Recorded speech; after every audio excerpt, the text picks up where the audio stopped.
प्रिय भावको जय श्री कृष्णा। आज मैं आपको एक और जानकारी दे रहा हूँ हाथ के संबंध में, रेखाओं के संबंध में।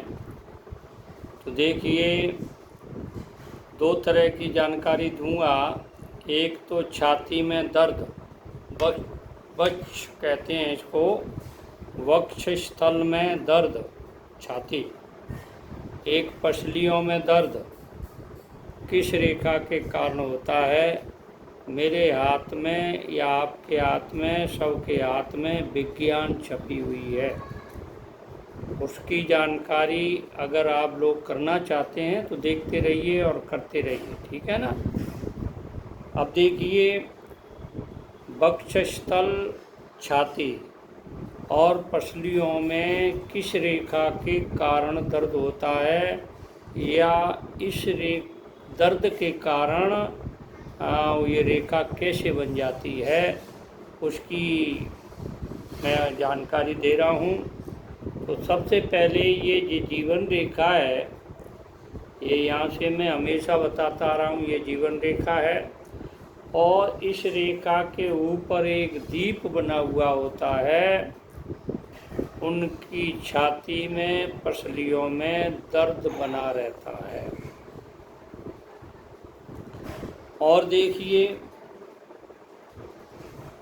इस जीवन रेखा के पास से एक रेखा निकलती है, वो यहाँ से निकल करके एक टूटी फूटी विकृत रेखा निकलती है, जो मस्तिष्क रेखा को काटती है, हृदय रेखा को काटती है, शनि पर्वत तक जाती है, या फिर यहाँ गुरु पर्वत तक जाती है।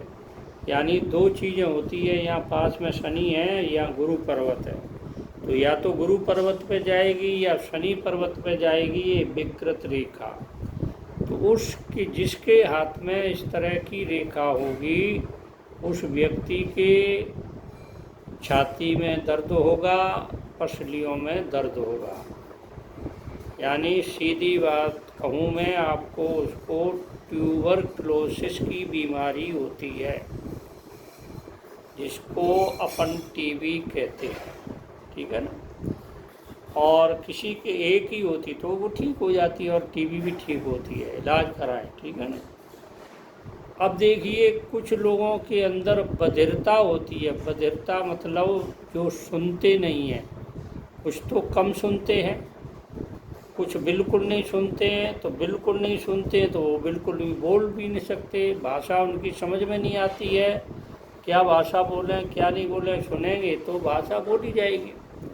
इसलिए बधिरता किन लोगों के हाथ में कौन सी रेखा इंगित करती है, उसके बारे में बता रहा हूँ। ये मस्तिष्क रेखा के ऊपर जो सूर्य पर्वत होता है, यहाँ पर, यहाँ बुध पर्वत होता है, यहाँ सूर्य पर्वत, इसके नीचे अगर मस्तिष्क रेखा पर एक दीप जैसा बना हुआ है, उससे उनके बधिर रोग होता है, वो सुनते नहीं हैं।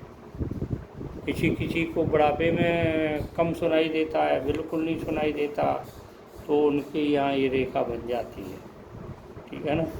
और इलाज कराओ तो रेखा मिट जाएगी।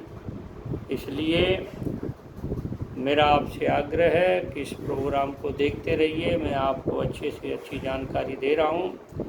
तो मेरे चैनल को सब्सक्राइब करें, लाइक करें, शेयर करें। जय श्री कृष्ण।